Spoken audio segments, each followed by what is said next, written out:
አርሰናል በአውሮፓ ቻምፒየንስ ሊጉ የተደለደለው ከቀላል ቡድን ጋር ነው።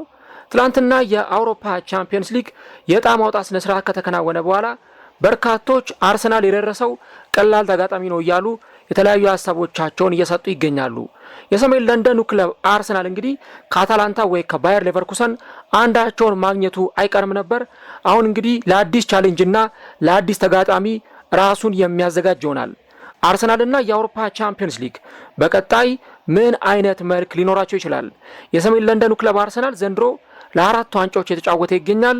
እስከ ዛሬ ድረስስ አሸንፎት የማያውቀውን የአውሮፓ ቻምፒየንስ ሊግ ዘንድሮ ይህንን ባለሁለት ትልቁ ጆሮ ዋንጫን አሸንፎ ታሪክ ሲሰራ እንመለከተዋለን ወይ? እነዚህንና ሌሎች ጉዳዮችን እስከ ቪዲዮ መጨረሻ ድረስ ከኛ ጋር አብራችሁ ከቆያችሁ የምንነግራችሁ ይሆናል። ሰላም ጤና ይስጥልን። የተወደዳችሁና የተከበራችሁ ውድ ቻናላችን ተከታታዮች እንዴት ናችሁልን? እግዚአብሔር ይመስገን እኔ በጣም ደህና ነኝ። የምትገኙት አራዳ ሜዳ ኦፊሻል ዩቲዩብ ገጻችን ላይ ነው። ለቻናላችን አዲስ ከሆናችሁ የዩቲዩብ ገጻችንን ሰብስክራይብ በማድረግና የደውል ምልክቷን በመጫን የቻናላችን ቤተሰቦች እንድትሆኑ የአክብሮት ግብዣችን ነው። እንዲሁ ደግሞ ፕሮግራማችን ለበርካቶች ተደራሽ እንዲሆን ቪዲዮን ስትጀምሩት ለእናንተ የ2 ሰከንድ ስራ ነው፣ ላይክ በማድረግ ጀምሩት። የአራዳ ሜዳ ኮሜንታተር ተስፋ ወርቅ ሉልሰገድ አብሬያችሁ ቆይታ አድርጋለሁ። ከዚህ ቀደም በነበሩኝ ቪዲዮዎች ላይ አስቀድሜ እንደነገርኳችሁ ሁለተኛና አዲስ የዩቲዩብ ቻናል ከፍቻለሁ። በዚህ የዩቲዩብ ቻናል ላይ የእግር ኳስና የስፖርትን ጨምሮ ሌሎች ያልተሰሙ ዓለም አቀፍ ምርጥ ዶክመንተሪዎችን ወደ እናንተ እያደረስኩ እገኛለሁ ማለት ነው። ቻናሉ ከተከፈተ ጥቂት ቀናት ተቆጥረዋል። እናም እናንተ ቤተሰቦቼንና አድማጮቼን ቻናሉን ሰብስክራይብ አድርጉልኝ ብዬ ከነገርኳችሁ ጊዜ ጀምሮ እናንተም ደግሞ ሳታሳፍሩኝ ቻናሉን ሰብስክራይብ እያደረጋችሁ አጋርነታችሁን እያሳያችሁኝ ትገኛላችሁ። እናም ሁላችሁንም እጅግ አድርጌ ከልብ አመሰግናለሁ። ነገር ግን አሁንም 1000 ሰብስክራይበር ደርሶ ሁለተኛው ቻናሌ የዩቲዩብ መስፈርትን እንዲያሟላ የአራዳ ሜዳ አድማጮችና የኔን ፕሮግራም የምትከታተሉ ተከታታዮቼ እዚህ ታግ ላይ ያስቀመጥኩላችሁን ቢሃይንድ ዘ ቬል ወይም ከመጋረጃው በስተጀርባ የተሰኘው ቻናሌን እየገባችሁ ሰብስክራይብ በማድረግ ምርጥ ዶክመንተሪዎችንም እንድትከታተሉ ጋብዛለሁ። ለኔ ላላችሁ አክብሮትና እንዲሁም ደግሞ እያሳያችሁኝ ለምትገኙት ፍቅር እጅግ አድርጌ ከልብ አመሰግናለሁ። በዛሬው ፕሮግራማችን ላይ ደግሞ ፈጣሪ ፈቅዶ ከእናንተ ጋር ተገናኝተናል። የአውሮፓ ቻምፒየንስ ሊግና አርሰናልን በዛሬው ፕሮግራማችን ላይ እንመለከታለን። እንግዲህ ትላንትና በአውሮፓ እግር ኳስ ትልቅ አበይት ከነበሩ ጉዳዮች መካከል ትልቁ የአውሮፓ ቻምፒየንስ ሊግ የዕጣ ማውጣት ስነ ስርዓት ነበር። በእርግጥ የዩሮፓ ሊግም የኮንፈረንስ ሊግም ቀጣይ ተጋጣሚዎች ታውቀዋል። ግን በዋነኝነት ቻምፒየንስ ሊግ ነውና በተለይ ደግሞ በዚህ ውድድር ላይ ቀጣዮቹ ተጋጣሚዎች ቀጣይ ጨዋታዎቻቸውንና ቀጣይ የሚገጥሙትን ቡድን ያወቁበት ዕለት ነበረ። እንግዲህ ትላንት ከዕጣ ማውጣት ስነ ስርዓቱ ቀደም ብሎ በነበረኝ የቪዲዮ ፕሮግራም ላይ እንደነገርኳችሁ አብዛኛው የገመትናቸው ፖሲብል ተጋጣሚዎች ታውቀዋል። ለምሳሌ ሪያል ማድሪድ ከማንቸስተር ሲቲ ጋር ሊደርሰው ይችላል። ምክንያቱም በየአመቱ ሁለቱ ቡድኖች ወይ ኖካውት ላይ ወይ ምድብ ላይ ይገናኛሉ። ስለዚህ ይሄ ነገር መሆኑ አይቀርም እያልን ነበረ። ያው ሁለቱ ቡድኖች ሲገናኙ ተመልክተናል። ከዛ ውጪ ሌሎች ተጋጣሚዎችም እንደዚሁ ፖሲብል የሆኑ ጨዋታዎችን የተመለከትንባቸው ነበረ በትላንትናው የአውሮፓ ቻምፒየንስ ሊግ። ከተጠበቀውም ደግሞ በተቃራኒ የሆኑ ጨዋታዎችንም እንደዚሁ ደግሞ የምንመለከት ይሆናል። የቼልሲና የፔዥንም እንደው ሊሆን የሚችል የጨዋታ ድልድል ነው እያልኳችሁ ነበርና እንደዚሁ ሁለቱም እንደሚገናኙ ታውቋል ማለት ነው። ይህ በእንዲህ እንዳለ ግን አርሰናል ትላንትና ከማጋድ ሊደርሰው ይችላል የሚለው በጣም የሚጠበቅ ጉዳይ ነበረ። አርሰናል ሊደርሰው የሚችለው ወይ ከአታላንታ ወይ ደግሞ ከባየር ሌቨርኩሰን ጋር ነው። ከሁለቱ ቡድኖች ጋር ነው እንግዲህ አርሰናል ይደርሰዋል ተብሎ ሲጠበቅ የነበረው። አታላንታ እንደምታውቁት በካምባክ ያንን ቡድን ቦሩሲያ ዶርትመንድን አሸንፎ ነው ወደ 16ቱ ጥሎ ማለፉን ያረጋገጠው እና ባየር ሌቨርኩሰን ደግሞ እንደዚሁ በውድድር ዓመቱ ከአርሰናል ጋር ይደርሰዋል የሚሉ ጥያቄዎች ሲነሱ ነበረ። በስተመጨረሻም ትላንትና እኔስ ጠይቃችሁ ነበር አርሰናል ከማቢ ደርሰው ይሻላል ከአታላንታ ወይስ ከባየር ሌቨርኩሰን ስንል ነበርና እንግዲህ አርሰናል ከባየር ሌቨርኩሰን ጋር በጣም ማውጣት ስነ ስርዓቱ ላይ እንደሚገናኝ ታውቋል ማለት ነው። እንግዲህ አሁን ትልቁ ነገር የሚመጣው እዚህ ጋር ነው። አሁን አርሰናል ለምሳሌ አታላንታን ከዚህ በፊት ገጥሞ ያውቃል። ባለፈው አመት ቻምፒየንስ ሊግ ላይ ተገናኝተው ያውቃሉ።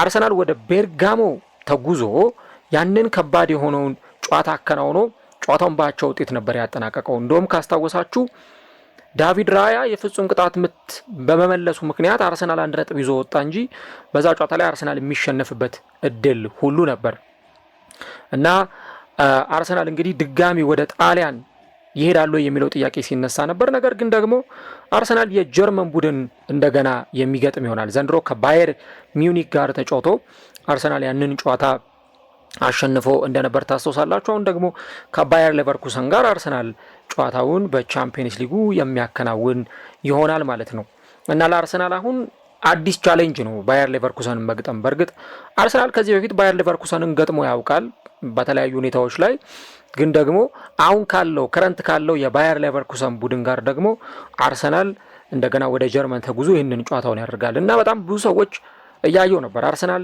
ቀላል ተጋጣሚ ነው የደረሰው፣ ባየር ሌቨርኩሰን ብዙ የሚያስቸግር ተጋጣሚ አይደለም የሚሉ አይነት መረጃዎችን ኢቭን ከሚዲያ ሰዎችም እየሰማን ነበርና የትኛውም ጨዋታ ቻምፒየንስ ሊግ ላይ ቀላል የሚባል አይሆንም። ይህንን አንድ ሁላችንም መገንዘብ የሚገባን ጉዳይ ነው። ቻምፒየንስ ሊግ ተብሎ ቀላል የሚባል ጨዋታ የለም። የትኛውም ቡድን በተለይ ከዚህ ከ16ቱ ጥሎ ማለፍ በኋላ ሁሉም ቡድን ማለት ይቻላል አራስ ነብር ነው በቃ የሚሆነው። ሁሉም ቡድን ቻምፒየንስ ሊግ ላይ ቀላል የምትሉት ተጋጣሚ ሁሉ ከባድ ሲሆን ታገኙታላችሁ። ለምሳሌ ሞናኮ አሁን በዚህ በጥሎ ማለፉ በፕሌኦፉ ጨዋታ ላይ ፔዥን ምን ያህል እንደፈተነው ተመልክታችኋል። ቦዶ ግሊምት እንግዲህ አስቡት፣ አምና ዩሮፓ ሊግ የነበረ ቡድን ነው። ዘንድሮ ለትልልቅ ቡድኖች ምንም ምህረት የማያደርግ ቡድን ሆኖ ነው የተመለከት ነው የምንገኘው። ያገኛቸውን ቡድኖች ሁሉ እየጣለ እያሸነፈ ነው አሁን ያለበት ደረጃ ላይ የደረሰው። ተመልከቱ እንግዲህ አሁን ቦዶ ግሊምት ኢንተር ሚላንን ባለፈው በደርሶ መልስ አሸንፎ ቀጣዩን ዙር ተቀላቀለ። ከዛ በፊት ማንቸስተር ሲቲን ያሸነፈበት መንገድ እጅግ በጣም የሚያስገርም ነበር። አሁን በቻምፒየንስ ሊጉ አንድ ሰርፕራይዚንግ ቡድን አለ ከተባለ ቦዶ ግሊምት ነው። በቃ በጣም ሰርፕራይዚንግ የሆነው እጅግ በጣም አስገራሚ የሜዳ ላይ ፐርፎርማንስ እያሳየ የሚገኘው ቡድን ቦዶ ግሊምት ነው እና አሁን ይህንን ቡድን መግጠም የትኛውም ቡድን አይፈልግም፣ ኢቨን ትልልቅ ቡድኖችም ቢሆኑ። ለምን እንዲህ አይነት ሰርፕራይዚንግ ቡድኖች እንዲህ አይነት በጣም ጠንከር አይሉም ብላችሁ የምታስቧቸው ተጋጣሚዎች ያለ ጫና ስለሆነ የሚጫወቱት በየትኛውም መንገድ ምንም አይነት ዳሜጅ ሊያደርሱባቸው ይችላሉ ቻምፒየንስ ሊግ ላይ እና እንዲህ አይነት አንደርማይን ማድረግ ወይ ደግሞ ነገሮችን ዝቅተኛ አድርጎ መመልከት ምን ያክል ዋጋ እንደሚያስከፍል መመልከት እንችላለን። ኢቭን የኢንተር ሚላኑ አሰልጣኝ ክሪስቲያን ኪቩ አንድ ነገር ሲናገር ነበር። እንደውም በቃ በበቂ ሁኔታ ጥሩ ኢንቴንሲቲ አላሳየንም፣ ውጤቱን ለመቀልበስ ካምባክ ለማሳየት የሚሆን በቂ ፐርፎርማንስ አላሳየንም ነበር የሚል ሀሳብ እየሰጠ በአጠቃላይ የቡድኑን ተነሳሽነት ሲወቅስ ነበረ። በቃ የተሻለ እንቅስቃሴ ያሳየው ቡድን ነው ቀጣዩን ዙር የተቀላቀለው ከሚል አይነት እይታ ጋር ማለት ነው። ያንን የቦዶ ግሊምትን ጨዋታ የተመለከተ ሰው ሲጀመር ቦዶ ግሊምት ወደ ቀጣዩ ዙር ማለፉ በትክክል ዲዘርቭ የሚያደርግ ወይ ደግሞ የሚገባው ውጤት መሆኑን በደንብ የሚመሰክረው ጉዳይ ይሆናል ማለት ነው እና ለምሳሌ ቻምፒየንስ ሊግ ላይ ቀላል ተጋጣሚ እንደሌለ ቦዶ ግሊምት ለሌላው ሰው በደንብ ማሳያ መሆን የሚችል ቡድን መሆኑን እንመለከታለን ማለት ነው። ታዲያ በዚህ በቻምፒየንስ ሊጉ ወደ አርሰናል ጉዳይ ስንመጣ እንግዲህ አርሰናል ባየር ሌቨርኩሰንን ይገጥማል ብያችኋለሁ። ይህንን ጨዋታውን ደግሞ የሚያሸንፍ ከሆነ ከስፖርቲንግና እንዲሁ ደግሞ ከቦዶ ግሊምት ከሁለት አንዳቸውን ደግሞ በቀጣዩ ዙር ሩብ ፍጻሜው ላይ የሚያገኝ ይሆናል። አስቡት እንግዲህ ቅድም ስለ ቦዶ ግሊምት እያወራን ነው እና አሁን ከስፖርቲንግ ጋር በሚደረገው ጨዋታ ቦዶ ግሊምት ቢያሸንፍና አርሰናል ባየር ሌቨርኩሰንን ቢያሸንፍ አርሰናል በሩብ ፍጻሜው የሚያገኘው ቦዶ ግሊምትን ነው። እሺ ቦዶ ግሊምትን ደግሞ አርሰናል አለፈ ብላችሁ ብትጠቅሱ ግማሽ ፍጻሜው ወይ ኒውካስል ወይ ባርሰሎና ወይ አትሌቲኮ ማድሪድ ወይ ቶተንሃም ነው ከአርሰናል ጋር ሊገናኙ የሚችሉት። የኒውካስልና የባርሰሎና እንዲሁ ደግሞ የአትሌቲኮ ማድሪድና የቶተንሃም አሸናፊዎች ሩብ ፍጻሜ ላይ ይገናኙና የዚህ ጨዋታ አሸናፊ ደግሞ አርሰናል የሚያልፍ ከሆነ ከግማሽ ፍጻሜው ጨዋታቸውን ያደርጋሉ ማለት ነው እና ቻምፒየንስ ሊግ እኔ አርሰናል ሁልጊዜ ስለ ቻምፒየንስ ሊግ ሲወራ ያው ሴንሲቲቭ የመሆናቸው ነገር ብዙም የሚያስገርም አይደለም። ለምን አርሰናል በቻምፒየንስ ሊጉ ታሪክ እንግዲህ የቻምፒየንስ ሊግ ዋንጫን ያላሸነፈ ቡድን። አሁን ብዙ ሰው ያው ትኩረቱ የሚሆነው ፕሪሚየር ሊግ ላይ ነው። ለምን አርሰናል እንግዲህ ለረጅም ጊዜ እየመራ የተፎካከረበት እና ደግሞ ረጅም ጊዜ ያላሸነፈው ዋንጫ ስለሆነ የአርሰናል ደጋፊዎች ፕሪሚየር ሊግን ለማሸነፍ በጣም ጓጉተዋል ዋንጫውን። ነገር ግን ደግሞ ከፕሪሚየር ሊግ ባልተናነሰ ሁኔታ አርሰናል ቻምፒየንስ ሊግን ማሸነፍ ይፈልጋል። ለምን? የአውሮፓ መድረክ ውጤት የለውም። ምናልባት በተለይ ወደ ኋላ መለስ ብለን ካልን አርሰናል በዩሮፓ ሊግ ፍጻሜ በጋላታሳራይ ይመስለኛል ባለሳሳት በመለያ ምት ተሸንፎ ዋንጫውን ያጣበት የአርሰን ቬንገሩን ቡድን እናስታውሳለን። 2006 ላይ ደግሞ አርሰናል በቻምፒየንስ ሊግ በባርሴሎና ተሸንፎ ዋንጫውን ያጣበት የጨዋታ ዕለት እንደነበረ ይታወሳል። ያው እነዛ ጨዋታዎች በተለይ የቻምፒየንስ ሊግ የውድድር ዓመት እኔ አርሰናል ዲዘርቭ የሚያደርገው ዋንጫ ነበር ብዬ አስባለሁ። ለምን? ከመጀመሪያው ከምድብ ጨዋታ ጀምሮ አርሰናል በጣም የሚያስገርም ውጤት እያስመዘገበ ጎሎች የማይቆጠሩበት ቡድን ሆኖ ጠንካራ የማሸነፍ ሜንታሊቲ ስነልቦናን ይዞ ነበረ ሲመጣ የነበረው። 16ቱ ጥሎ ማለፍ ላይ ትልቁን ተጋጣሚ ሪያል ማድሪድን ጥሎ ነው አርሰናል ወደ ቀጣዩ ዙር ያለፈው። እንደውም አንድ መጽሐፍ እያነበብኩ ነበረ የአርሰን ቬንገር 50ዎቹ የምንጊዜ ምርጥ ጨዋታዎች የሚል አንድ መጽሐፍ እያነበብኩ ነበር እና እዛ መጽሐፍ ላይ ከተጠቀሱ ጨዋታዎች መካከል አንዱ የሪያል ማድሪዱ ጨዋታ ነው እና አርሰን ቬንገር እንደውም ሲናገሩ በቃ ቡድኔ ፍጻሜ እንደሚደርስ ኢቭን ለዋንጫ የሚጫወት ቡድን መሆኑን ያወቅኩት ያን የሪያል ማድሪድን ካሸነፍን በኋላ ነው ብለው ሲናገሩ ነበር። ከዛ ቀጣይ ደግሞ ዩቬንቱስን ነበር የገጠሙት። በሚገርም ሁኔታ ዩቬንቱስን አሸነፉ። ከዛ ግማሽ ፍጻሜው ላይ ቪላሪያልን ጥለው ነው ወደ ፍጻሜው ያለፉትና በጣም ያስገርም ፐርፎርማንስ ያሳዩበት ነበር። ከዛ በኋላ በተከታታይ የውድድር ዓመታት ላይ አርሰናል ለምሳሌ በ2007 ግማሽ ፍጻሜ የደረሰበትን ታስታውሳላችሁ። ማንቸስተር ዩናይትድ አርሰናልን ጥሎ ነው ወደ ፍጻሜው ያለፈው እንጂ አርሰናል ወደ ፍጻሜው ለማለፍ ማንቸስተር ዩናይትድን ቢያሸንፍ በጣም በቂ እድል እጁ ላይ አግኝቶ ነበር። ከዛ በኋላ ከአንድ ወይም ከሁለት የውድድር ዓመት በኋላ ደግሞ ይመስለኛል ሩብ ፍጻሜ አርሰናል ደርሶ በሊቨርፑል ተሸንፎ ነበር ከውድድሩ የወጣውና የአርሰናል ይታወቃል በቃ ሁልጊዜ ቻምፒየንስ ሊግ ላይ የሆነ አይነት ፌቨራይት ሆኖ የሚመጣ ቡድን ሊሆን እንደሚችል የሚታወቅ ቡድን ነው። በተለይ በቅርብ ዓመታት ውስጥ ሁልጊዜ ደግሞ አርሰናል ላይ ሞክስ የሚያደርጉ ሰዎች ወይ አርሰናል ላይ የሚቀልዱ ሰዎች አርሰናልን ቡሊ ለማድረግ ከሚሞክሩባቸው ነገሮች መካከል አንዱ አርሰናል የቻምፒየንስ ሊግ አሸናፊ አይደለም የሚል ነገሮችን ያነሳሉ። እንደውም ዘንድሮ ካስታውሳችሁ አርሰናል ወደ በርሚንግሃም አቅንቶ በቪላ ፓርክ ከአስተን ቪላ ጋር ሊጫወት ሲል ያ የተሸነፈበትን ጨዋታ ከማድረጉ በፊት መለበሻ ክፍል ውስጥ የቻምፒየንስ ሊግ ዋንጫቸውን አስተን ቪላዎች አምጥተው ቁጭ አድርገው ነበር። የአርሰናሎችን ሜንታሊቲ ዝቅ ለማድረግ ነው ያንን ነገር ያደረጉት። እኛ እንኳን ቻምፒየንስ ሊግ አሸንፈናል፣ እናንተ ግን ቻምፒየንስ ሊግን አላሸንፋችሁም የሚል አይነት አንድምታ ያለው ድርጊት ነበረ ያደረጉ የነበሩትና ይሄ የሚታወቅ ነገር ነው። ሌሎች ክለቦችም በተመሳሳይ እንዲህ አይነት ነገሮችን ስለሚያደርጉ እና አሁን አርሰናል ቻምፒየንስ ሊግን ለማሸነፍ ዘንድሮ ከሌላውም ጊዜ በተለየ ሁኔታ እጅግ በጣም ቁርጠኛ መሆን የሚገባው ዓመት ነው። ከሁለት የውድድር ዓመት በፊት አንድ ፕሮግራም ሰርቼላችሁ ነበረ። በተለይ አርሰናል ፖርቶን ከመግጠሙ በፊት አንድ ፕሮግራም ሰርቼላችሁ ነበር የአንድ ሰዓት ከምናምን የአርሰናል የቻምፒየንስ ሊግ ሀስሉ ምን ይመስላል የሚለው አጠቃላይ ፕሮግራም እና በተለይ አርሰናል ደጋፊዎች ማዳመጥ ከፈለጋችሁ ታግ ላይ ያስቀምጥላችኋለሁ፣ መጨረሻ ቪዲዮ መጨረሻ ላይ ያስቀምጥላችኋለሁ። ገብታችሁ ያንን ፕሮግራም ልታደምጡ ትችላላችሁ። የሆነ የአርሰናልን የቻምፒየንስ ሊግ የዓመታት ጉዞ የሚያስቃኝ ቪዲዮ ነው የሰራሁትና ያንን ገብታችሁ ልታዩ ትችላላችሁ። ዞሮ ዞሮ አሁን እንግዲህ አርሰናል የዚህን የቻምፒየንስ ሊግ ጨዋታውን ሲያከናውን አምናም ዘንድሮም አርሰናል ለቻምፒየንስ ሊግ ፌቨራይት ከሆኑ ቡድኖች መካከል አንዱ ነው።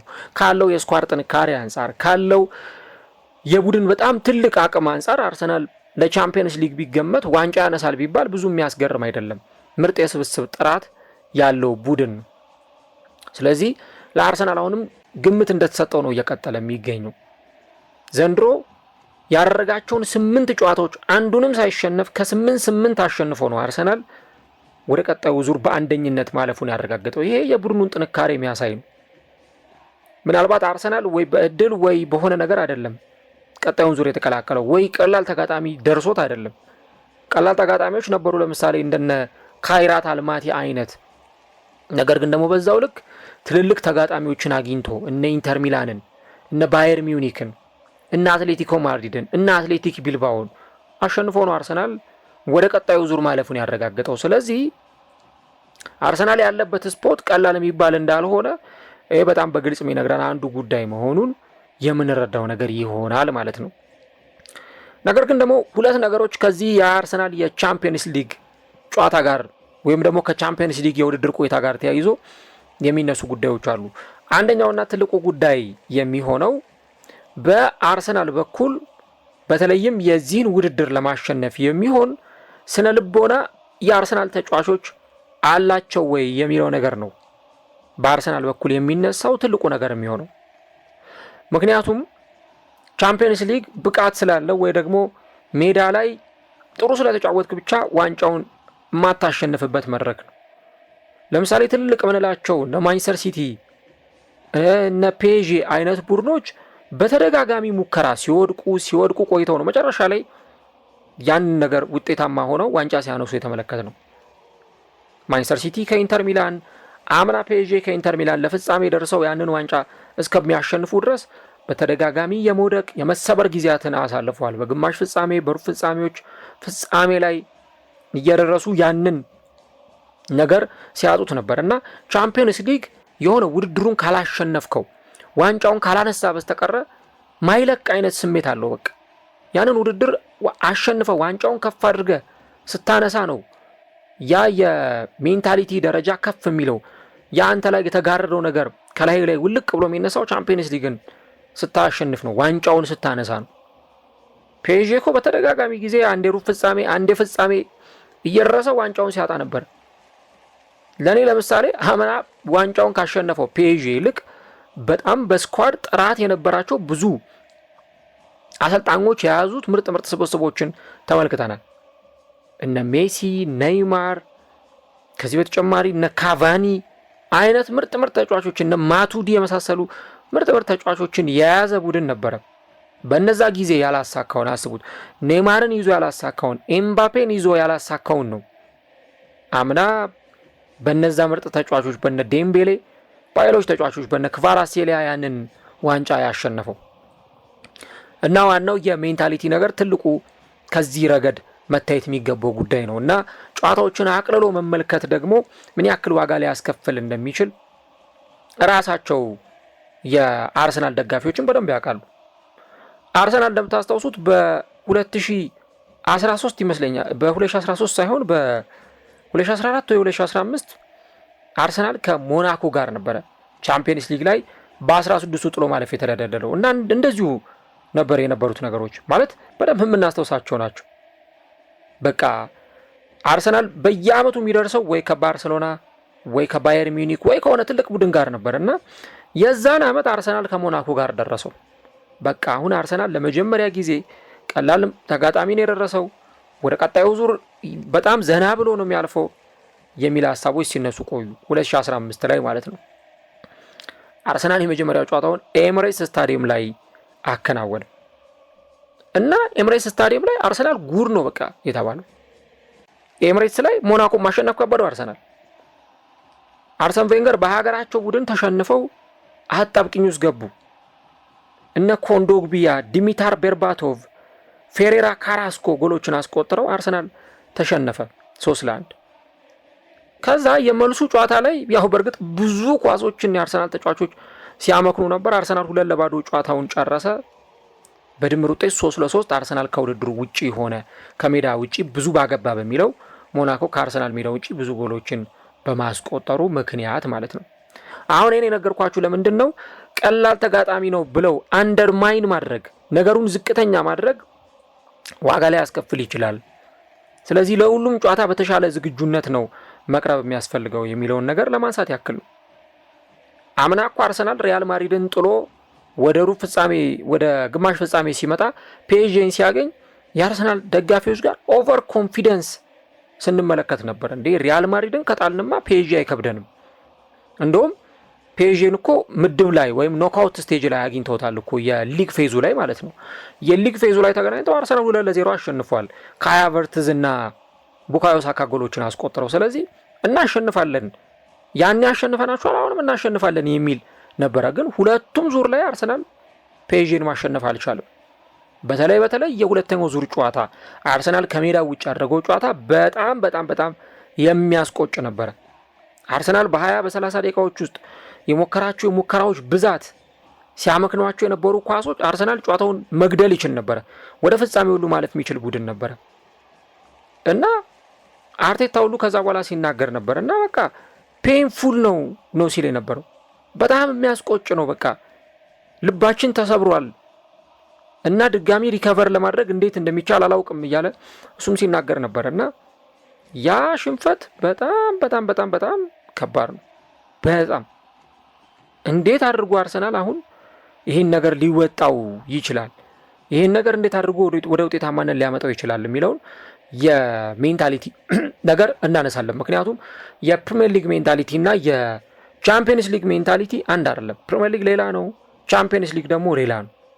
ሁለቱም የተለያየ መድረክ ስለሆነ እና ቻምፒየንስ ሊግ በጣም ከፍተኛ የሆነ ልዕልና ይፈልጋል። አርቴታ እንደውም ትናንትና ከቼልሲው ጨዋታ በፊት በነበረው ጋዜጣዊ መግለጫ ላይ ሲናገር ጓጉተናል፣ የ16ቱን ጥሎ ማለፍ ጨዋታችንን እስከምናደርግ በጣም ጓጉተናል ብሎ ሲናገር ነበር እና ይሄ ደጋፊዎች ጋር ያለው ስሜት፣ ይሄ ደጋፊዎች ጋር ያለው እናሸንፋለን የሚለው ትልቁ ሜንታሊቲ እና ተጫዋቾቹም ጋር ያለው ነገር እስከ መጨረሻው ድረስ የአርሰናል ተጫዋቾች ጋር ሊኖር የሚገባው ጉዳይ ነው።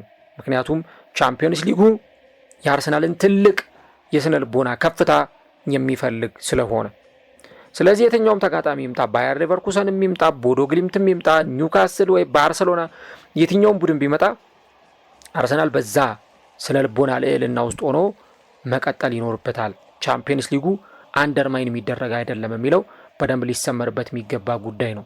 አሁንም አርሰናል ዘንድሮ ታሪክ ለመጻፍ የሚያስችል አቅም አለው። ግን ሁልጊዜ ደግሞ ግምቶች ሁሉ ላይሰሩ ይችላሉ። ለምሳሌ አምና ሊቨርፑል አንደኛ ሆኖ ነው ያለፈው። ካደረጋቸው 8 ጨዋታዎች አንድ ጌም ብቻ ተሸንፎ በነዛ ጨዋታዎች ሁሉ አሸንፎ አንደኛ ሆኖ አለፈ። ገና 16ቱ ጥሎ ማለፍ ላይ ነው በፔዤ ተሸንፎ ከውድድሩ ውጭ የሆነው። ስለዚህ እንደዚህ አይነት ነገሮች ሊኖሩ ይችላሉ። አምና ፔዤ ከ1 እስከ 8ኛ ደረጃ ሁሉ ይዞ አልጨረሰም። የትም ይደርሳል ያልተባለ ቡድን ነው ፋይናል ደርሶ ዋንጫውን ያነሳው። እየተሰራ የመጣ ቡድን ሆኖ ስለዚህ እንዲህ አይነት ነገሮች ሊኖሩ ይችላሉ እና ቻምፒየንስ ሊጉ ላይ ግምት ያልተሰጠው ቡድን ረጅም ርቀት ሊጓዝ ይችላል። ግምት የተሰጠው ቡድን ደግሞ ረጅም ርቀት ላይ ሊጓዝ ይችላል። ስለዚህ ሜንታሊቲ ማተርስ በጣም ያ ከፍተኛ ነገር መሆኑን እንገነዘባለን። ሌላውና ትልቁ ነገር ከሜንታሊቲው ጋር ባልተናነሰ ቦታ የሚሰጠው ነገር የአርሰናል ጌም ማኔጅመንት፣ የአርቴታ ጌም ማኔጅመንት አርሰናል ምን አይነት ምላሾችን ለቀጣዮቹ ጨዋታዎች ያዘጋጃል፣ የትኞቹን ተጫዋቾች ሜዳ ላይ ያሰልፋል የሚለው በጣም ትልቁ መሰረታዊ ጉዳይ ነው። እኔ አርሰናል 4ቱንም ዋንጫዎች ማሸነፍ ፈልጋለሁ የሚል ከሆነ በተለይ ደግሞ ቻምፒየንስ ሊግ እና ፕሪሚየር ሊግ ላይ ውጤት ማምጣት እፈልጋለሁ የሚል ከሆነ በስነ ስርዓት ስኳዱን ሮቴት እያደረገ መጠቀም ይኖርበታል። ይህንን ነገር ምለው ከምን አኳያ ነው? የማይቻል ሆኖ አይደለም። ለምሳሌ ፔፕ ጓርዲዮላ ከ2 ዓመት በፊት የሶስትዮሽ ዋንጫ አሸንፏል። ቻምፒየንስ ሊግን አሳክቷል፣ ፕሪሚየር ሊግን አሳክቷል፣ ተመልክተናል። ማይቻል አይደለም። ግን ደግሞ ያን ዲቻል የማድረጉ ትልቁ ስራ ደግሞ የሚሆነው ከራሱ ከአርቴታ የጌም ማኔጅመንት ስኳዱን ሮቴት ከሚያደርግበት ጨዋታዎቹ ላይ በደንብ ከሚጠቀማቸው ፎርሜሽኖች አኳያ መታየት የሚገባው ጉዳይ ነው። አርሰናል እንግዲህ ይችን የ1 ሳምንት ረፍት አሁን ካከናወነ በኋላ ቀጥሎ የ1 ሳምንት ረፍት እምብዛም አያገኝም። በየ3 ቀኑ አርሰናል ጨዋታውን ለማድረግ ይገደዳል። ስኳድ አለው፣ ዴፊኔትሊ ስኳድ አለው። ያንን ስኳዱን ግን እንዴት አድርጎ አርቴታ ሊጠቀምበት ይችላል የሚለው ነው ሁላችንንም ሊያነጋግረን የሚገባው። ምክንያቱም ቅዳሜም ፕሪሚየር ሊግ ላይ ዴክላን ራይስ እና ዙቢሜንዲን፣ ማክሰኞም ቻምፒየንስ ሊግ ላይ ተመሳሳይ ዙቢሜንዲና ራይስን ይዘ በየጨዋታው ላይ መገባ ከሆነ በርናውት መሆን ይፈጠራል። ተጫዋቾች ጋር መዳከም መዛል የሚባል ነገር ይመጣል። ለዚህ ደግሞ ትልቁ መፍትሄው የሚሆነው ስኳድ ማፈራረቅ ነው። ለምሳሌ አንድ ነገር ልንገራችሁ። አርሰናል ነገ ቼልሲን ይገጥማል። በፈረንጆቹ አቆጣጠር ማርች 1 ማለት ነው፣ ወይም መጋቢት 1። ከዛ ቀጥሎ ሰኞና ማክሰኞን ካረፈ በኋላ ረቡዕ ወደ አሜሪካን ኤክስፕረስ ስታዲየም በማቅናት ብራይተንን ይገጥማል። ብራይተንን ይገጥማል። እንግዲህ ጨዋታ የሚከናወነው መቼ ነው? ረቡዕ ዕለት ነው። አርሰናል እሁድ ዕለት ከተጫወተ በኋላ 2 ቀን ብቻ አርፎ ማለት ነው። ከዛ አርሰናል ሮብ ከተጫወተ በኋላ ደግሞ ቅዳሜ ዕለት ከማንስፊልድ ጋር የኤፍኤ ካፕ የ16ቱ ጥሎ ማለፍ ወይም የ5ኛው ዙር ጨዋታውን ያከናውናል። ይህን ጨዋታ የሚያደርገው መቼ ነው? ቅዳሜ ዕለት ማርች 7 ማለት ነው። ማርች 7 አርሰናል ይህንን ጨዋታ ካከናወነ በኋላ በመካከል የሚኖረው የ3 ቀን እረፍት ብቻ ነው። ማለትም እሁድ፣ ሰኞና ማክሰኞ። ረቡዕ ዕለት አርሰናል ባየር ሌቨርኩሰንን የመጀመሪያ ጨዋታውን ወደ ባየር አሬና በማቅናት ባየር ሌቨርኩሰንን ይገጥማል ማርች 11።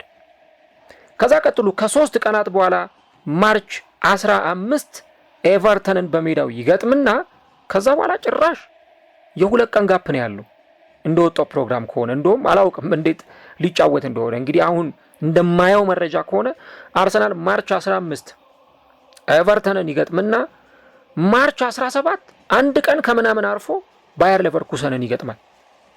ከዛ ከ4 ቀናት በኋላ በካራቦ ካፕ ፍጻሜ ዌምብሌይ ስታዲየም ላይ ማንቸስተር ሲቲን አርሰናል የሚገጥም ይሆናል ማለት ነው። ከዛ እንግዲህ በመሃል ኢንተርናሽናል ብሬክ ይኖራል። ከኢንተርናሽናል ብሬክ መልስ ነው ከነ ቦርንመዝ ከነ ማንቸስተር ሲቲ ጋር አርሰናል በሊጉ የሚጫወተው ሌሎች ጨዋታዎቹን የሚያከናውኑ። ስለዚህ አሁን ከነገ ከማርች 1 ጀምሮ እስከ ማርች 22 ድረስ ባሉት 22 ቀናት ውስጥ አርሰናል 7 ጨዋታዎችን በየ3 ቀንና በየ2 ቀን ልዩነቱ ለማድረግ ይገደዳል። ከነዚህ ጨዋታዎች ውስጥ ምናልባት አንድ ጌም እሱንም የማንስፊልዱ የኤፍኤ ካፕ ጨዋታ ነው። ቀላል ጨዋታ ነው። በቃ አርሰናል በስኳድ ቢ ወይም ደግሞ በሁለተኛ ቡድኑ ገብቶ ሊያደርገው ይችላል ብላችሁ የምታስቡት ይሄ ጨዋታ ነው። ከዛ በስተቀረ ፕሪሚየር ሊጉም ፕሪሚየር ሊግ ነው። ካራቦ ካፑም ካራቦ ካፕ ነው። ሌሎቹም ውድድሮች ቻምፒየንስ ሊግም ኤፍኤ ካፕም ኤፍኤ ካፕ ነው። ምንም የሚያጠያይቅ አይደለም። ስለዚህ በደንብ ስኳዱን ማኔጅ ማድረግ፣ ስኳዱን በሚገባ መንገድ ሮቴት ማድረግ፣ ተጫዋቾቹን ለዚህ ዝግጁ እንዲሆን ማድረግ ከአርቴታ እና ከስታፍ አባላቱ የሚጠበቅ ትልቁ ጉዳይ ነው ማለት ነው። እና አንዳንዴ አሳም በብልሃት የሚባለው ነገር በትክክል የሚሰራው እዚህ ሰዓት ላይ ነው። እና ነገሮችን በብልሃት መመልከት፣ በብልሃት መያዝ እጅግ በጣም አስፈላጊ ይሆናል። ተራራቢ ጨዋታዎቹ ለሁሉም ማተር የሚያደርጉ ናቸው። ለማንቸስተር ሲቲም፣ ከዛ በተጨማሪ ለቼልሲም፣ ለሊቨርፑልም፣ ለቶተንሃምም ለሁሉም አፒር የሚያደርግ ነው። ትልቁ ነገር ምንድን ነው? ያንን እንዴት አሰልጣኞች ማኔጅ ያደርጉታል፣ ያንን ነገር እንዴት በደንብ በቁጥጥራቸው ውስጥ በኮንትሮላቸው ውስጥ ያደርጉታል የሚለው ነገር ነው የአሰልጣኞቹ ትልቅ የቤት ስራ የሚሆነው። ስኳድን በደንብ ማኔጅ ካደረግ በየጨዋታው ላይ የምትጠቀማቸውን ተጫዋቾች በደንብ በትክክል ማኔጅ እያደረክ የምትጠቀም ከሆነ ውጤት የማታመጣበት ምንም ምክንያት የለም። ያውም አርሰናል ካለው የስኳድ ጥንካሬ አንጻር፣ አርሰናል ካለው ትልቅ የስኳድ አቅም፣ የስኳድ ዴብዝ ጥልቀት አንጻር አርሰናል ያን ማድረግ የማይችልበት ምንም ምክንያት የለም። ግን ደግሞ ያንን በአግባቡ ካልተጠቀምክበት ዋጋ ትከፍላለህ። ሁሉም ጨዋታ ላይ ተጫዋቾች በርናውት ማድረጋቸው አይቀርም። ስለዚህ ያ እንዳይሆን በአርሰናል በኩል በጣም በተሻለ መንገድ የስኳድ ሮቴሽን እና ማኔጅመንት ሊተገበር ይገባል። አሁን አርሰናል ባየር ሌቨርኩሰንን አልፎ ደግሞ ሩብ ፍጻሜ ሲገባ ጭራሽ ኤፕሪል ወር የተጣበበ ነው የሚሆነው። አርሰናል ከቦርንመዝ፣ ከማንቸስተር ሲቲ፣ ከኒውካስል ከዛ የቻምፒየንስ ሊግ የሩብ ፍጻሜ ጨዋታዎች ወይ ከቦዶ ግሊምት ወይ ከስፖርቲንግ ጋር የመጫወት ሁኔታዎች ይፈጠራሉ። ለዚህ ትክክለኛው መፍትሄ የሚሆነው ስኳድን በደንብ በተገቢ ሁኔታ ሮቴት ማድረግ፣ በደንብ በተገቢ ሁኔታ ያንን ስኳድ አፈራርቆ መጠቀም፣ የተጫዋቾችን ጉልበት ሚኒማይዝ ማድረግ። ከዚህ በፊት ደጋግሜ ተናግሬዋለሁ ይህን ነገር። አሁን ለስንተኛ ጊዜ እንደማወራው አላቅም። ትላንትና እንደውም ፔፕ ጓርዲዮላ ጋዜጣዊ መግለጫ ላይ ሲጠየቅ እኔ ለአርቴታ ምክር አልሰጥም ሁሉ ሲል ነበረ እና አሁን ፔፕ ያንን የሶስትዮሽ ዋንጫ ሲያሸንፍ በቃ እንዴት ስኳዱን ማኔጅ እንዳደረገው ሁሉም ጨዋታዎች ላይ ተጫዋቾቹ በርናውት እንዳያደርጉበት፣ ተጫዋቾቹ ጉልበታቸውን እንዳይጨርሱ ሲጠቀም የነበረበት ማኔጅመንት እጅግ በጣም የሚገርም ነው። ስለዚህ ቻምፒየንስ ሊግ ላይ በራሱ መንገድ፣ ሌሎች ጨዋታዎችም ላይ ፕሪሚየር ሊግም ላይ ኤፍኤ ካፕም ላይ በሌላ መንገድ ሃይብሪድ እያደረጉ እያቀላቀሉ ማጫወት በጣም የተሻለ ነገር ነው። አሁን አርሰናል ከሞላ ጎደል ሁሉንም ተጫዋቾቹን ስኳድ ውስጥ ይዞ የሚገኝበት ጊዜ ነው። ምናልባት አንድ ወይ ሁለት ተጫዋች ስኳድ ውስጥ ላይኖር ይችላል በጉዳት ምክንያት፣ ወይ እነ ሜሪኖን ልናነሳ እንችላለን። ከዛ በስተቀር ግን አብዛኛው ሙሉ ስኳዱ በመልካም ጤንነት ላይ የሚገኝ ስብስብ ነው። ስለዚህ ተጫዋቾቹ ሁልጊዜ ሪፍሬሽ እያደረጉ በዛ መንገድ እንዲቀጥሉ ከሆነ እኔ አሁንም ይሄን ነገር ስል የአርሰናል ደጋፊዎች በሌላ መንገድ ሚስ አንደርስቱድ እንዳታደርጉ ስጋት አለኝ። እኔ እያልኩ ያለሁት አርሰናል እነዚህ ነገሮች አድርግ እንጂ ውጤት ማምጣቱ አይቀርም ነው። ዋናው ነገር ይህንን ነገር በደንብ መጠቀም መተግበር።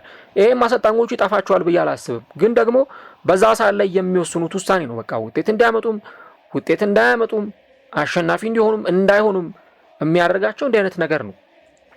በተለይ ትልቁ ነገር እንደዚህ ለ3 እና ለ4 ዋንጫ ነው የሚጫወቱት የሚባልላቸው ቡድኖች ያንን ማኔጅመንት ካልተገበሩ መቼ ኮላፕስ ሲያደርጉ እንደምትመለከቷቸው ጊዜው ያስመለክታቸዋል። ለምሳሌ ሊቨርፑል የርገን ክሎፕ በወጡበት ዓመት ለ4 ዋንጫ የሚጫወት ቡድን ነበር። ብታምኑ ባታምኑ ለ4 ዋንጫ የሚጫወት ቡድን ነበር። ለፕሪሚየር ሊግ፣ ለቻምፒየንስ ሊግ፣ ከዛ ደግሞ እንደገና ለሌሎች ውድድሮች አይ ቲንክ ቻምፒየንስ ሊግ አይመስለኝም ዩሮፓ ሊግ ነበረ የዛን ውድድር ዓመት የነበራቸው። በዩሮፓ ሊግ እና በሌሎች ውድድሮች ላይ በቃ ይሄ ክለብ ውጤት ያመጣል ሲባል ነበር፣ ኤፍኤ ካፕን ጨምሮ ማለት ነው። ካራቦ ካፕ አሸነፉ። በቃ ሊቨርፑል አሁን ዋንጫ ማንሳቱ ሊጀምር ነው ተባለ። ከዛ በኋላ ግን ገስዋት በቃ ድሬን ያደረጉት ፕሪሚየር ሊግ ላይ በትግል በቃ በነ ዌስትሃም ምናምን ነጥብ እያጣለ ቡድኑ እንደምንም ቶፕ 4 ውስጥ ገብቶ ጨረሰ። ዩሮፓ ሊግ ባልተጠበቀ ሁኔታ ነው ተሸንፈው ያውም ከውድድሩ ውጪ የሆነው እና አንፊልድ ድረስ ሳይቀር ዋጋ እየከፈለ ማለት ነው ያ ቡድን። እና እንደዚህ አይነት ነገሮች የመኖራቸው እድል በጣም ብዙና ሰፊ ስለሆነ ከሌሎች ቡድኖች መማር ያስፈልጋል። ከነ ፔፕ ጓርዲዮላ ከነ ሉዊስ ኤንሪኬ ከሌሎችም። ምክንያቱም 4 ዋንጫ አሸንፋለሁ ብለ ጀምረህ ከዛ ግን ስንቱን ዋንጫ ነው የምታሸንፈው? ምን ያክሉን ዋንጫ አሸንፈ ደግሞ ሲዝንን ታጠናቃለህ የሚለው በጣም ትልቁ መሰረታዊ ነገር ይሆናል። በእንዲህ አይነት ውድድሮች ላይ አሸናፊ ሆኖ ሲዝኑን ለማጠናቀቅ ማለት ነው። እና ያንን ነው እንግዲህ የምንመለከተው። አርቴታ ግን በደንብ ስኳዱን ማኔጅ እያደረገ አሁን ለምሳሌ ፕሪሚየር ሊግ ጨዋታ ላይ ቀድሞ አርሰናል ጨዋታ ከጨረሰ 3-0 ምናምን እየመራ 65ኛው ደቂቃ ላይ 70ኛው ደቂቃ ላይ ከደረሰ በቃ ያለ ፍርሃት ተጫዋቾችን መቀየር ቀድሞ ዙሜንዲን ለምን አይቀይረውም? ለምን ዴክላን ራይስ አይቀየርም? ለምን ሳካ አይቀየርም? ሳካውን 90 ደቂቃ ባለፈውን የቶተናም ጨዋታ ላይ አርሰናል እኮ ኦልሞስት 3 ጎል አስቆጥሮ እየመራ ነው። ሳካን እስከ 90 ደቂቃ ማቆየት አሁን ያን ያህል አስፈላጊ አይደለም። አላስፈላጊ ጉልበት ማውጣት እነ ዙሜንዲን እና ዴክላን ራይስን ያን ሁሉ ሰዓት ሜዳ ላይ ማቆየት ለኔ ከጥቅሙ ይልቅ ጉዳቱ ነው የሚያመዝነው እውነት ለመናገር ማለት ነው።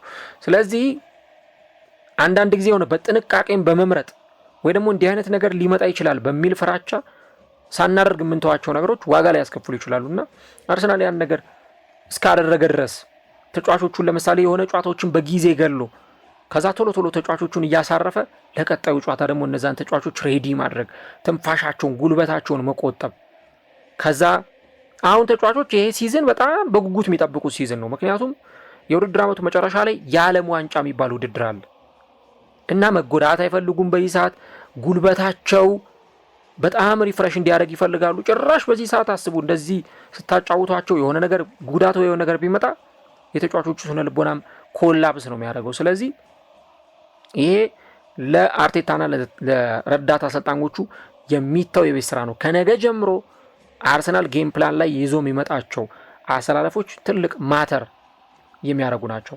አሁን አርሰናል ቼልሲን ሲገጥም በሙሉ ስኳድ ቢገባ፣ ቀጣይ ብራይተንን ሲገጥም በሙሉ ስኳድ ቢገባ፣ ቀጥሎ ግን ከማንስፊልድ ጋር ሲጫወት 11ዱንም ቀይሮ መግባት 11ዱንም። ከዛ ደግሞ ባየር ሊቨርኩሰን ይመጣል። ቻምፒየንስ ሊግ አለ፣ ፕሪሚየር ሊግ አለብህ። እንዴት ነው ማኔጅ የምታደርገው?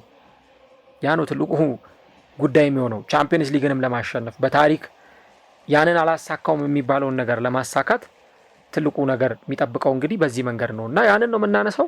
ከዛ ውጭ የባየር ሊቨርኩሰኑን ጨዋታ ያው ጊዜው ሲደርስ እናወራበታለን በደንብ ምን አይነት ጨዋታ ሊሆን ይችላል ከሚለው ነገር አንጻር። ያው አርሰናል ጥሩ አድቫንቴጁ ምንድን ነው የሚገጥመው የመጀመሪያውን ጨዋታ ከሜዳው ውጭ ነው። ሁለተኛውን ዙር በሜዳው ነው የሚያደርገው እና የመጀመሪያውን ዙር ጨዋታ በደንብ ማኔጅ ካደረገ ኤምሬትስ ላይ ሲመጣ ያንን ጥሩ ፐርፎርማንስ ለማሳየትና ውጤቱን በራሱ ይዞ ለመውጣት የሚያስችለውን ውጤት ሊያስመዘግብ ይችላል። ከዛ ውጪ ባየር ሊቨርኩሰን እንደ ከዚህ ቀደሙ አይነት ቡድን ነው ወይ የሚለው ጥያቄ በራሱ በጣም የሚያነጋገር ሊሆን ይችላል። በጣም ወሳኝ ተጫዋቾቹን ያጣ ቡድን ነው እና ያ እንግዲህ በጣም ለባየር ሌቨርኩሰንም በራሱ ጨዋታው ፈታኝ እንዲሆን የሚያደርግ ጉዳይ ነው። ባየር ሌቨርኩሰን በዘንድሮ የውድድር ዓመት እንግዲህ በተለይም ደግሞ በዚህ በቻምፒየንስ ሊጉ የመጀመሪያዎቹን 8 ጨዋታዎች በተመለከተ ከሆነ የምንመለከተው ምናልባትም ደግሞ ከጥሩ ፉክክር ጋር ወይም ደግሞ ይሄ ከ1 እስከ 8ኛ ወጥቶ ያጠናቀቀ ቡድን አይደለም። 16ኛ ደረጃን ይዞ የጨረሰ ቡድን ነው። 16ኛ ደረጃን ይዞ ጨረሰ። ከዛ በኋላ ኦሎምፒያኮስን በጥሩ ማለፉ አሸንፎ ነው ወደዚህ ጨዋታ የመጣው ማለት ነው። ይሄን ነገር የምንመለከተው ጉዳይ ይሆናል። እነሱም ግን ከዚህች ቀን ጀምሮ ደግሞ ለዚህ ጨዋታ መዘጋጀታቸው አይቀርም። በቡንደስሊጋው ያው 6ኛ ደረጃ ላይ ነው የተቀመጠው። አምና ሲፎካከር የነበረበትን ተመልክታችኋል። ካቻምና ትልቁን ዋንጫ የቡንደስሊጋን ያሸነፈ ቡድን ነበረ። ነገር ግን ቅድም እንዳልኳችሁ ትልልቅ ተጫዋቾችን ያጣ ቡድን ነው፣ እንደነ ግራኒት ዣካ አይነት ተጫዋቾችን ማለት ነው እና ያን ነገር እንመለከታለን። እንግዲህ ፒየሮ ሂንካፒ እና ካይ ሃቨርትዝ የተጫወቱበት ቡድን ነው ባየር ሌቨርኩሰን እና እንግዲህ ያን ነገር ደግሞ በዚህ የጨዋታ ጊዜ እንመለከታለን። እስቲ እናንተም ኦነስት የሆነውን ሀሳቦቻችሁን ልታጋሩ እንችላላችሁ። በተለይ አርሰናል በሚያከናውነው በዚህ ጨዋታ ላይ ምን አይነት ውጤት ይዞ ይወጣል? በቻምፒየንስ ሊግ ውስጥ ምን ያክል ርቀት ይጓዛል? ካለው የአርቴታ የጌም ማኔጅመንት፣ የተጫዋቾች አመራረጥ ከሌሎች ነገሮች ጋር ተያይዞ ምን አይነት ምርጫዎች ራሱ ሊመርጥ ይችላል የሚለውን ነገር ኮንሲደር አድርጋችሁ ሀሳቦቻችሁን ደግሞ ልታጋሩን ትችላላችሁ። ከነዚህ የአርሰናል ቀጣዮቹ የቻምፒየንስ ሊግ መርሃ ግብሮች ጋር ተያይዞ ማለት ነው። እንግዲህ አሁን የነ ካይ ሃቨርትዝ ወደ ጉዳት መመለስ እጅግ በጣም ጥሩ ዜና ይመስለኛል። ማክስ ዳውማንም እንደዚሁ ከጉዳቱ አገግሟል። አርሰናል በጣም ጥሩ ዜና ነው። ኮሜንት ላይ ሀሳቦቻችሁን አስቀምጡልኝ። ታግ ላይ የተቀመጠውን የዩቲዩብ ቻናል ሰብስክራይብ ማድረጋችሁን አትርሱ። ዛሬ ምሽት 2 ጨዋታዎች ይደረጋሉ። ሊቨርፑል ከዌስትሃም፣ ማንቸስተር ሲቲ ከሊድስ የሚያደርጉትን ጨዋታ በቀጥታ ስርጭት በሬዲዮ እና በዩቲዩብ ገጻችን አራዳ ሜዳ ኦፊሻል ላይ ወደ እናንተ የምናስተላልፍ ይሆናል። ነገ ደግሞ አርሰናል ከቼልሲ ከምሽቱ 12 ሰዓት ጀምሮ በቀጥታ ጨዋታውን ወደ እናንተ እናስመለክታችኋለን። ስለዚህ ቀጠሯችንን ለነገ እናድርግና እኛ እዚህ ጋር ፕሮግራማችን እናበቃለን። ጨዋታው ሲደርስ ደግሞ በደንብ ሰፋና ዘርዘር ያሉ ነጥቦችን ስለምናነሳበት በእነዚህ ሀሳቦች ከእናንተ ጋር ቆይታ እናደርጋለን። አርሰናል እንግዲህ ከዚህ በኋላ በዚህ 22 ቀናት ውስጥ ከባባድ ጨዋታዎችን የሚያደርግ ይሆናል። የመጀመሪያውን ከባዱን የቤት ስራ ደግሞ ነገ ከቼልሲ ጋር በመወጣት የማርች ወር የቤት ስራውን የሚጀምር ይሆናል ማለት ነው።